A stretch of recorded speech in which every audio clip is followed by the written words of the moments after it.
A gente está conversando com o doutor André Ubaldino, que é promotor de justiça do Ministério Público de Minas Gerais. Por favor, doutor André, pode iniciar o seu raciocínio.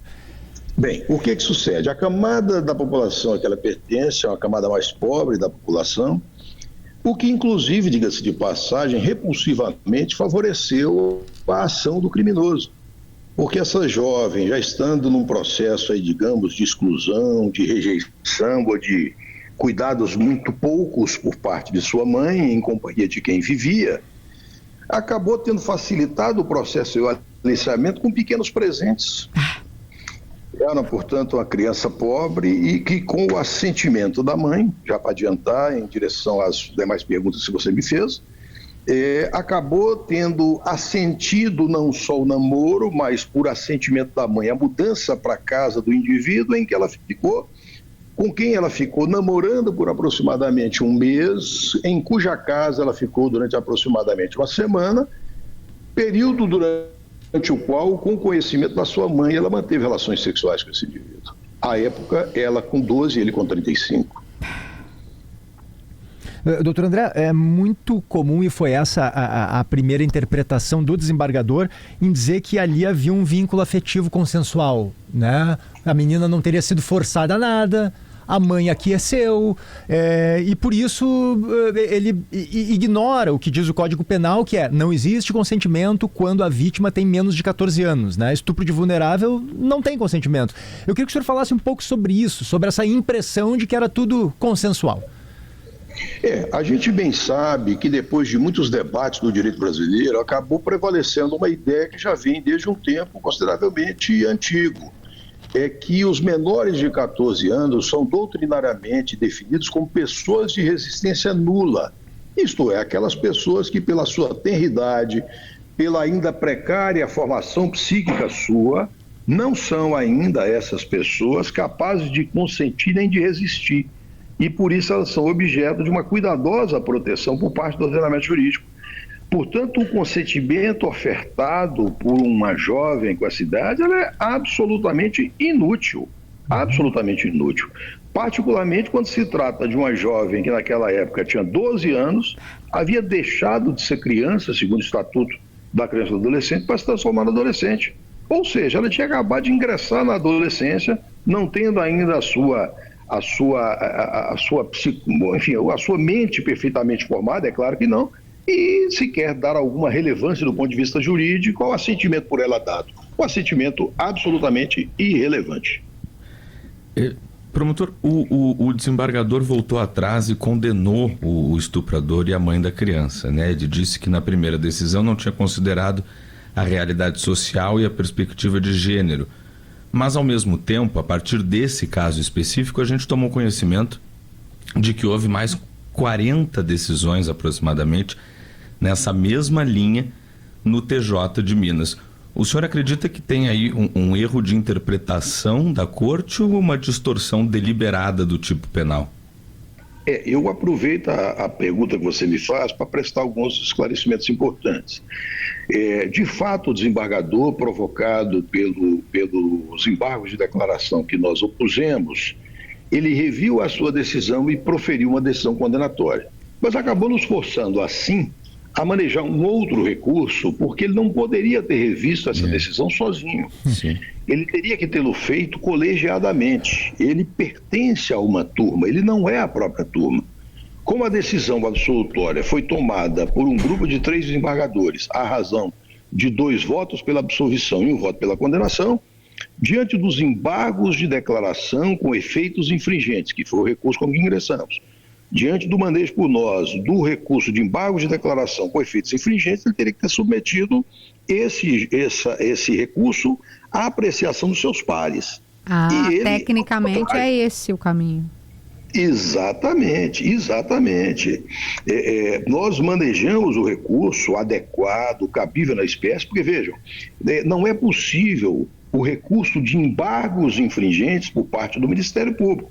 Esse realmente não é, porque o recurso de embargos infringentes é um recurso privativo da defesa segundo o Código de Processo Penal brasileiro. Mas o recurso de embargos de declaração com efeitos infringentes, que foi o que nós manejamos, ele tinha que ter sido levado à apreciação da turma.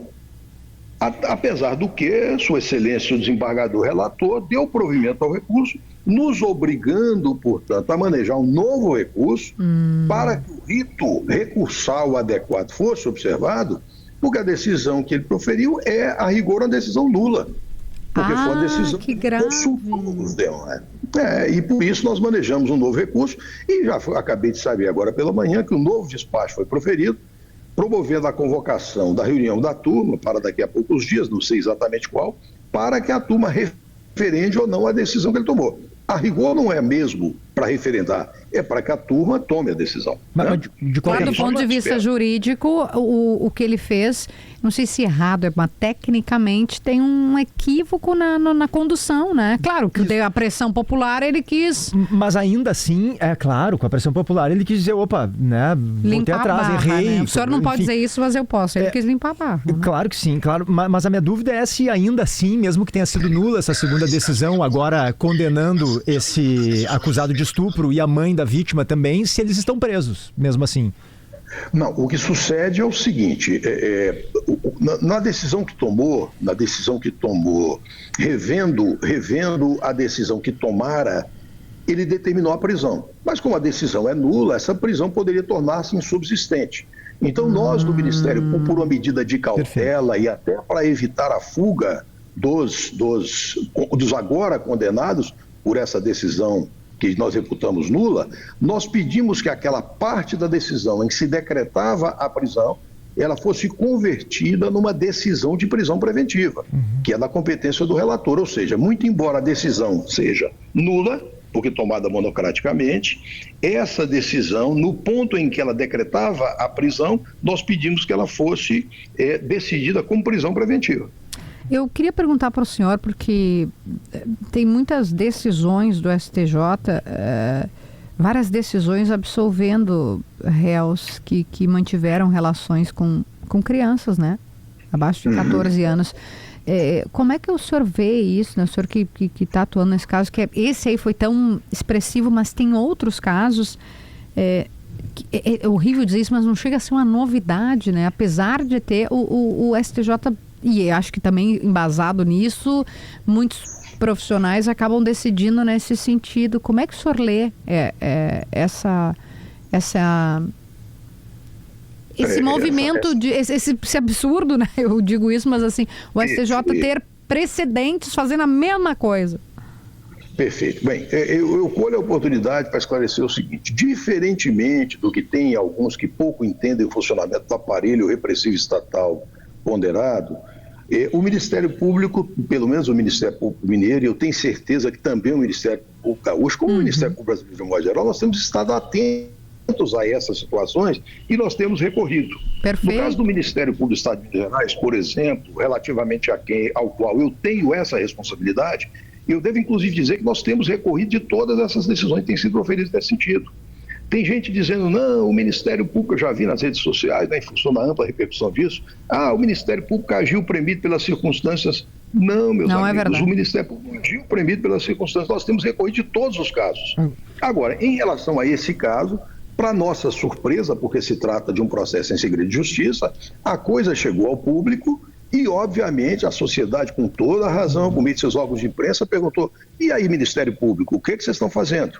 Ao que eu respondo, nós estamos fazendo o que temos feito em todos os casos. Em todos os casos em que isso tem acontecido, nós temos recorrido. É uma média de 6 casos por mês aqui no estado de Minas Gerais. Não, o senhor tem tanta razão que eu acabei de receber do Ministério Público, a mesma, do Rio Grande do Sul, né? Toda a razão. Um réu que tinha sido absolvido, o Tribunal de Justiça Gaúcho absolveu um acusado, era relações sexuais com uma adolescente entre 12 e 13 anos, em 2025, ano passado. Santa Maria, região central do Rio Grande do Sul. E o Ministério Público recorreu e aí obteve, por meio de recurso interposto, uma decisão e conseguiu reestabelecer a sentença de primeiro grau, que havia fixado uma pena em 8 anos de reclusão. Exatamente o que o senhor acabou de dizer. Exatamente, o senhor acabou Nós de dizer. temos feito isso. É que nós fazemos isso, do modo geral, eu dizia agora há pouco, inclusive aos meus alunos também curiosos em relação a isso, quer dizer, isso é o nosso feijão com arroz, isso é o que nós fazemos todos os dias.